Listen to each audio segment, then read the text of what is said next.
नमस्कार। आज हम बात करने वाले हैं मूरहैंस के बारे में। अपनी सलेटी धूसर पीठ, पीली नोक, लाल चोंच और बड़े आकार की पीली टांगों के साथ मूरहैंस यूरोप, दक्षिणी एशिया और अफ्रीका के कुछ भागों में आसानी से पहचाने जाने वाले पक्षी हैं। उनके स्पष्ट चिन्हों के साथ-साथ उनके पास हर तरफ एक सफ़ेद पट्टी होती है। उनकी पूंछ के नीचे सफ़ेद और पैर के शीर्ष पर एक लाल पट्टी होती है। वे लगभग 350 ग्राम तक बढ़ते हैं और उनके पंखों का फैलाव 50 सेंटीमीटर से अधिक होता है। मूरहैंस को कभी-कभी वाटरहैंस या दलदल मुर्गियों के रूप में भी जाना जाता है और उनके ये दोनों नाम काफ़ी उपयुक्त हैं। वे लगभग हमेशा ताजे और खारे जलमार्गों पर या उनके निकट देखे जाते हैं। जालीदार पैर न होने के बावजूद वे काफ़ी निपुण तैराक हैं और खतरे से बचने या भोजन की तलाश में सतह के नीचे गोता लगाने में सक्षम है। उनका भोजन ज़्यादातर पानी के ऊपर या पानी के किनारे के करीब मिलता है। इसमें घोंघे, कीड़े और मछली शामिल हैं, लेकिन जामुन, अनाज और स्पष्ट रूप से मिश्रित बीज भी शामिल हैं। मोरहैंस मार्च के मध्य में घोंसला बनाना शुरू करते हैं।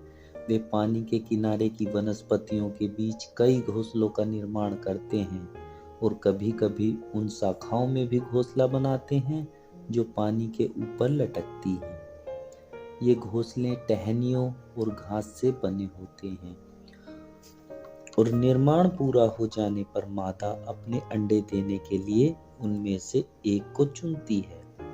मादा 5 से 8 अंडे देती है जो गहरे धब्बों के साथ क्रीम रंग के होते हैं और लंबाई में लगभग 43 मिलीमीटर होते हैं। दोनों माता पिता 3 सप्ताह तक अंडे सेते हैं जब तक कि चूजे बाहर नहीं निकल जाते। पहले वे अपने सिर के शीर्ष और उनके पंखों के अलावा काले रंग की एक परत में ढके होते हैं जो बिना फूले होते हैं। वे असामाजिक होते हैं, जिसका अर्थ है कि वे अंडे सेने के बाद लगभग घोंसला छोड़ सकते हैं। उनके माता पिता उन पर कड़ी नजर रखते हैं और उन्हें खाना लाते हैं और साथ ही यह भी दिखाते हैं कि उन्हें क्या खाना चाहिए। 3 सप्ताह के बाद युवा अपना अधिकांश भोजन स्वयं खोजने में सक्षम होते हैं और 7 सप्ताह के बाद वे उड़ान भरने में सक्षम होते हैं और सैद्धांतिक रूप से अपने माता पिता के क्षेत्र को छोड़कर अपना जीवन शुरू कर सकते हैं, परंतु वे ऐसा नहीं करते हैं। वे अपने माता पिता के क्षेत्र में रहते हैं और उनकी संतानों के अगले बैच को पालने में उनकी मदद करते हैं। अध्ययनों से यह पता चला है कि कभी-कभी मूरहैंस सहकारी प्रजनन का प्रदर्शन करते हैं, जहां कई मादाएं एक नर के साथ जोड़ी बनाती हैं और अपने सभी अंडों और बच्चों को एक साथ पालती हैं। अधिकांश वर्षों में मूरहैंस में अंडे के 2 चंगुल होते हैं, लेकिन यदि मौसम उपयुक्त है, यदि उनके घोंसलों के शिकार के प्रयास जल्दी विफल हो जाते हैं, तो वे तीसरे क्लच का प्रयास कर सकते हैं। मूरहैंस के पास यह दिखाने के कुछ दिलचस्प तरीके हैं कि वे कितने फिट हैं। उदाहरण के लिए, उनकी लगातार पूंछ को हिलाना शिकारियों के लिए एक संकेत माना जाता है कि वे सतर्क और सक्रिय हैं और शोध से पता चला है कि जो पक्षी अपनी पूंछ को अधिक बार फड़फड़ाते हैं, वे वास्तव में स्वस्थ होते हैं। जब यह दिखाने की बात आती है कि वे एक दूसरे के लिए कितने फिट हैं, तो यहाँ मूरहैंस की चमकीले रंग की चोंच काम में आती है।